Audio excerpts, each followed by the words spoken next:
BNP সম্ভবত জামাত ইসলামীকে রাজনৈতিকভাবে নির্মূলের পথেই হাঁটছে।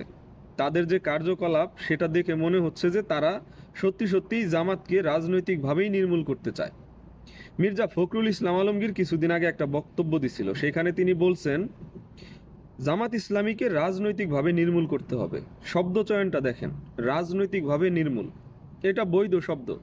তিনি বলেন নাই জামাতকে ফাঁসি দিয়া নির্মূল করব, তাদেরকে জেলে ভইরা নির্মূল করব, গুম কইরা নির্মূল করব, বা তাদের জাস্ট নির্মূল করে দিব, এটা বলে নাই। তিনি বলছেন রাজনৈতিকভাবে নির্মূল করা, এবং এটা বৈধ। এবং সারা বিশ্বে বিভিন্ন সময় এরকম রাজনৈতিক নির্মূল অনেক রাজনৈতিক দল হয়েছে। আমাদের বাংলাদেশের কথাই চিন্তা করেন, এক সময় কমিউনিস্ট পার্টিরা অনেক শক্তিশালী ছিল, মানে মোটামুটি তারা ক্ষমতায় যাওয়ার মতো একটা অবস্থায় ছিল। এখন কোথায় আছে? আপনার জাতীয় পার্টির কথা চিন্তা করেন, তারা প্রায় রাজনৈতিকভাবে নির্মূল না? কিন্তু আওয়ামী লীগকে কিন্তু যেভাবে আটকায় রাখা হয়েছে এটা রাজনৈতিকভাবে নির্মূল না। ফলে তারা আবার কিন্তু আসবে, মাথাচাড়া দিবে।